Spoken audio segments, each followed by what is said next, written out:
Yes, we have another game at hand, and that is Arsenal versus Aston Villa coming this weekend. And we saw last weekend how Arsenal defeated Wolves 2-0. So we want to actually know how Arsenal fans are feeling going into this game with the game style they played against Wolves, what they are actually expecting from this game against Aston Villa, owing to the fact that Aston Villa are the team that defeated Arsenal last season, home and away, and they actually cost Arsenal the title league. So I want to know how far they are going into this game with, whether it's going to be a kind of revenge or is it going to be an old story of Unai Emery clinching the victory against the Gunners. So how are you feeling and buzzing about this game? And what is your approach and strategy you feel like that you approach this game with? Well, I'm buzzing. And secondly, what happened in Rome should stay in Rome. Going into the game facing Aston Villa, like I can tell you that I'm 100% confident going into that match and grabbing the victory. You understand? Because Arsenal is a kind of club that do give result. Like, you know, the season is just getting started. Yeah, sure. And let me say the pressure is a little bit, let me say, less. And if you check, like Aston Villa had some departures, like one of their key players left. And they still had addition too. So you can't write that off. No. Those additional players that they added would adapt. We adapt? Yes, no. But Onana actually bashed the first goal of the season. Who did they face? So it's not about who they face. You talk about adaptation right now. Yeah. They face West Ham. And West Ham, the Hammers are actually the arch rivals. Let me say one thing. I think Aston Villa facing West Ham? Aston Villa facing Arsenal this weekend should be a very big test to them. You understand? And to Arsenal as well. You won't compare that match. Like, you won't compare Aston Villa playing West Ham to Aston Villa playing Arsenal. You know? Okay. It's a very, very, very. But the same way, you can't still compare Arsenal playing Wolves to Arsenal playing Aston Villa. Well, we're a better team than Aston Villa. If on the books, yeah, like we're more better team. You can say on the start, but not on the books because they actually defeated you last season home and away. You can't write that off. See, let me just tell you don't judge football that way. Aston Villa won us home and away last season, and that's not going to change the fact that we're a better team than them. You understand? Coming forward to this season, Arsenal is very ready. You understand? Like, I'm actually buzzing right now. I can't even wait for Saturday to be, so I will just go and smile. No, I can't wait to smile. It's been long. The last time I smiled was last Saturday when we trashed. That is the word, trashed moves. You understand? So, I can't really wait. I'm not scared. Like, I'm not Man U fans that, Man U fans will not tell you. They will tell you the truth. When they come in this podcast, they'll just be like, what will get there? You ask them what's their prediction. They will be like 10-0. You understand? They are so delusional. But like, I'm a very straightforward person though. Like, I love Arsenal so well. Like, I don't joke with Arsenal, you know. Like, but you see this match, we are grabbing the 3 points, no cap. Yeah. 3 points. So the Gunners come Saturday, right? Yeah. All right. So what's the prediction to the game? How many 0? Are you going to keep a clean sheet again? What do you expect, bro? Like, we can't stop keeping clean sheet like so it's our tradition.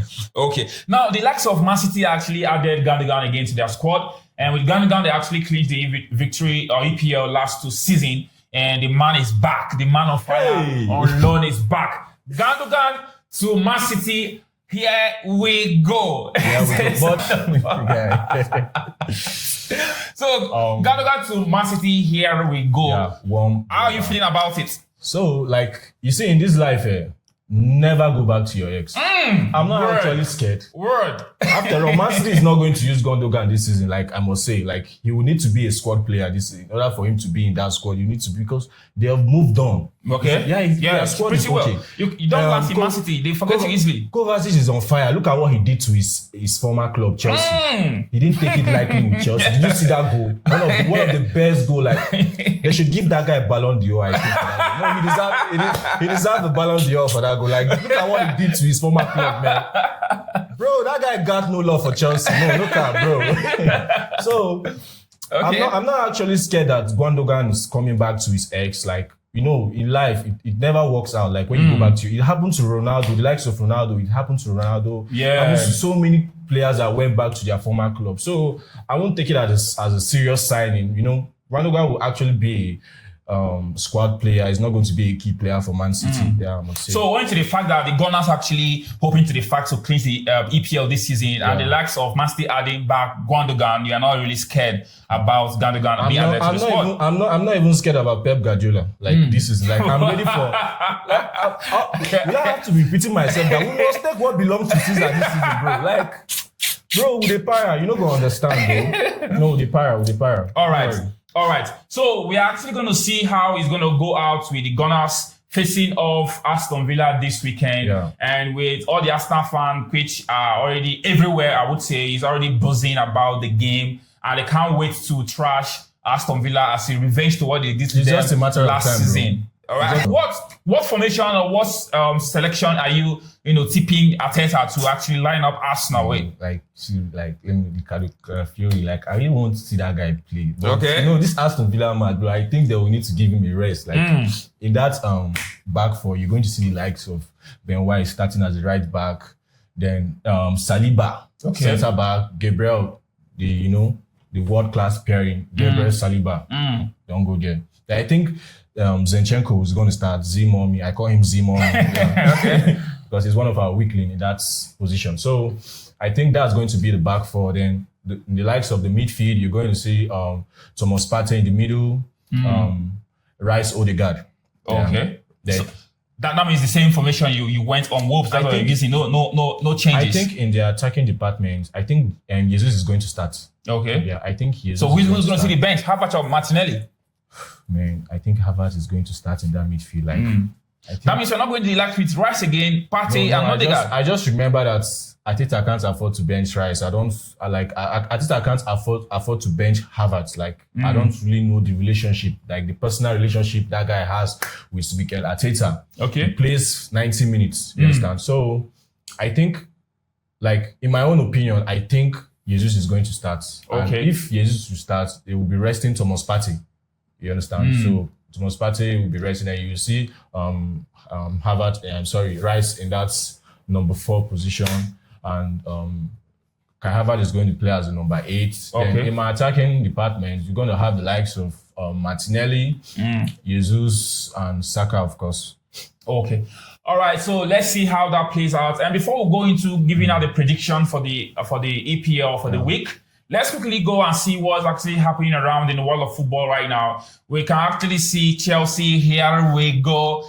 Joao Felix to Chelsea. So what do you have to say about Joao Felix coming to Chelsea? Because I feel like Chelsea are signing players every 4 hours.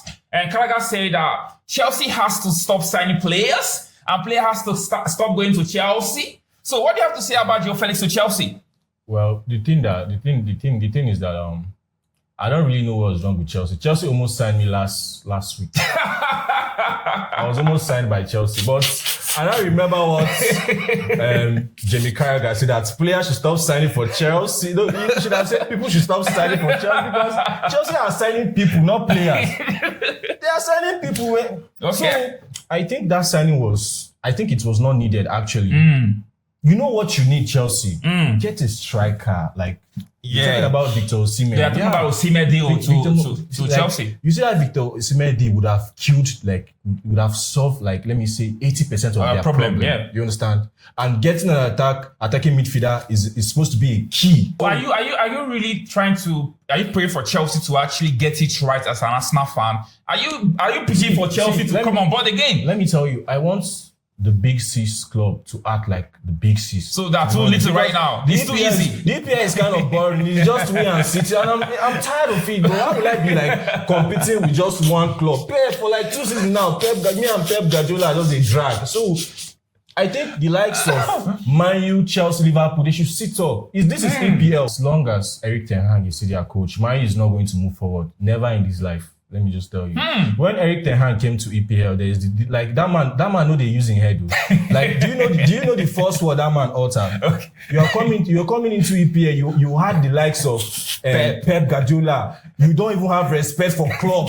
You don't even have respect for Mikel Arteta, my coach. You understand? This guy said, "Era do come to an end." Wow. But the era is still waiting. Era is coming to an end. But his era is coming to an end now. Bro, you don't go past this season. Oh Lord, I assure you anything. You don't go see this season pass. So I'm not actually like Man U have a very nice score. Like if you give me Man U, I will manage those players. I think those players kind of flag this coach and player relationship. So you actually believe that Man U have good, solid, and quality players? They have quality but players now. But people say they are shitty players. Do you know why they are shitty? Because of the kind of pattern the manager is trying to force in them. You understand? Which is what? Tiki-taki. Like tiki kind of pep. Tiki what? Okay.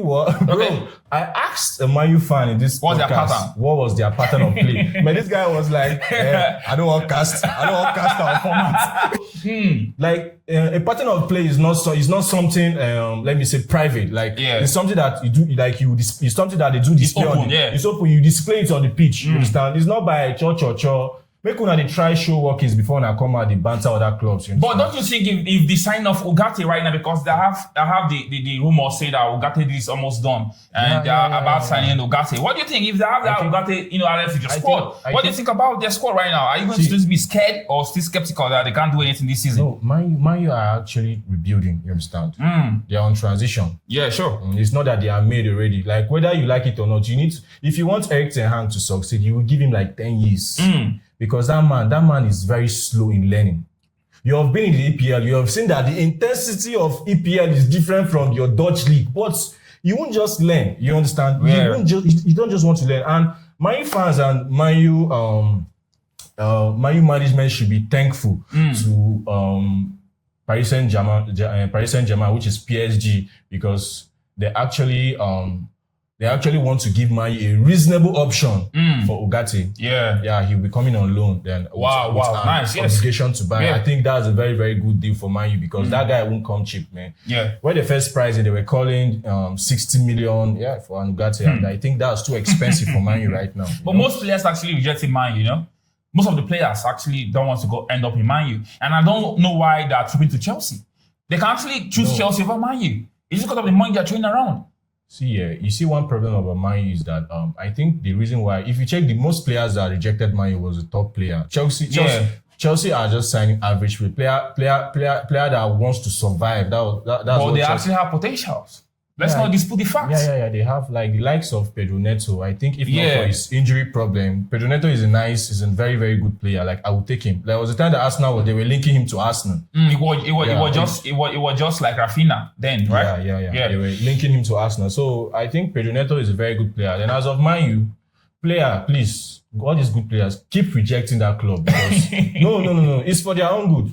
They say Man U is the theater of dream where they destroy dreams. Yeah, they destroy dreams. Look at what they did to Rashford. Let me say, Rashford is their Pogba, right? Look at what they did to Pogba. Look at what they did to Di Maria. Look at what they did to Ronaldo when he came back. Look at what they did to Sancho. Almighty Sancho, that Jesus Christ. When Sancho was at... they thought it was actually like a mirage that Sancho is actually an overrated player when he came to Man U. He has to go back and still do the same thing again. So what's the problem? Now he's back. Is it his fault? It's not his fault. It's not his fault. But yet, Man U fans will keep saying that Sancho is a very lazy player. Did you see what he did at Dortmund? He single-handedly took them to the final. You understand? He single-handedly took them to the Champions League finals. You understand? So, Man U, we know your problem. You understand? We know your problem. So you guys have this. I don't know who swear for that actually, but you guys actually have this cause that just like this players, just like Harry Kane.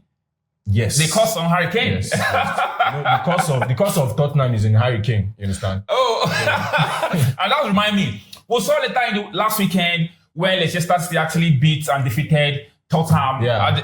They played 1-1, right? It was 1-1 they played, and our hopes was our hopes was on Tottenham to actually win that game, but later on, Vardy equalized and it became 1-1. And Vardy did a controversial celebration. He said, "What? EPL? He has more EPL. He said, "What? Just one EPL. He has more EPL than Tottenham." Kane will be so downted wherever he is right now. I think Vardy is an Arsenal fan. To be honest, for him to do that, like I love when players. You love when players are dishing people or like Tottenham. Like Tottenham are shit now, just like the likes of Man U, Chelsea. Understand? So you're not equating Man U to Tottenham level. Is that what it is? The shadow. I won't say. I don't want to say any good thing about them though. But to me, I can't differentiate. So they're at the same level. That's what it feels like. Yeah, they are on the same level. Man, you and Tottenham on the same level. Wow. Based on their pattern of play. Right now, based on achievements, Man U is far better than Tottenham. Yeah, that's true. Yeah. That counts pretty far. Yeah. All right, quickly. So lastly, let's look at how the EPL is actually structured right now with what is happening in Man U and what is happening in Chelsea, because we saw before the season started, Man U actually wanted to sack Ten Hag, but later on tried to give him one more season to actually redeem himself. And they added the likes of Van Nistelrooy, which is actually a successor if he fucks up or if he messed up. Right? Yeah. So right now we see what's happening in Chelsea. They sacked Tuchel all of a sudden, and they brought in Pochettino. And when Pochettino came, all of a sudden they sacked him. And right now we are seeing Enzo Maresca, who actually lost his first game as a Chelsea manager. Now, do you think that it's very nice to give managers time to actually rebuild, or do you think the pattern which Chelsea are actually exhibiting of sacking coaches is something that is very nice and emulating watchworthy that can actually deliver a lot of trophies to the club? So let's quickly discuss about how sacking coaches affect a particular team. Do you think coaches should be given time to actually build? Whether it takes them 3 years, 4 years, 5 years, it doesn't matter. Or do you think if you come first season, 2 season, if you don't deliver, you're sacked? What do you think? See, I actually love what's going on with all these struggling clubs. Because... Name them. The struggling clubs. Name them. Man U, Chelsea. I really love what is going on between them. Because, you see what Arsenal did with Arteta. When we signed Arteta, I was actually begging Arsenal to sack Mikel Arteta. But you told me, I could remember that you told me that we should give this manager that time, that you saw a very big potential. You understand? I was like, no, we need instant. Arsenal fan, thank me so much. If not me, I stood for you. He stood, I was about, let me say, 4 years ago, right? Yeah, you told me that, give this manager time and you see wonders. You understand? So I'm still surprised why they don't want to learn from us. You understand? You will sign a manager this season and expect miracle. It's not possible. It's not done that way. I think all clubs should learn how to give their manager time, because let me say football has changed, because now players do play for money. You hardly see players playing for your club just for the love. Instead, the love of money is now higher than the passion in football. You understand? I think it's very necessary for clubs to start giving their managers time if you want to be successful. The like of Chelsea, give your manager time. The likes of Man U, please don't touch Eric Ten Hag. But Ten Hag actually delivered 2 trophies this season. He actually have a good statistics. So I don't know why they want to sack him. The season we won the FA Club, we're shit. The reason we won the FA Cup, we finished 8th that season. So I think any club can win a league title. I'm not sure if Man fan can still believe you what you say right now. I don't even want them to believe in me because I'm speaking facts. You understand? No, the truth is bitter. You understand? How can you say winning the FA Cup is easy? No. Did you remember the last time we won the FA Cup? Arsenal won the FA Cup. Yeah, that's 2019. 2020. Yeah, and that season was one of the worst, the worst season I've ever seen. After people sacked Unai Emery. You understand? And yet we still won the FA Cup. You understand? So it's easy to clinch the FA Cup. It's not an achievement that much. It's an achievement, I would say, because when we won the FA Cup, I celebrated as an Arsenal fan. You understand? So I think they should start giving managers time. You understand? It's a very, very, very, very vital thing to do. Give your manager time so they can rebuild.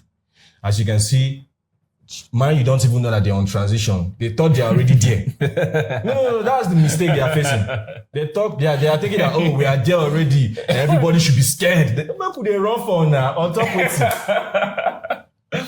So that's just it. It's all right. So we are going to give our recap and prediction of the EPL coming this Saturday. And we're going to give our prediction. So you make sure you watch our content to see our booking code dropping soon in our video. And with that is a wrap for today's section.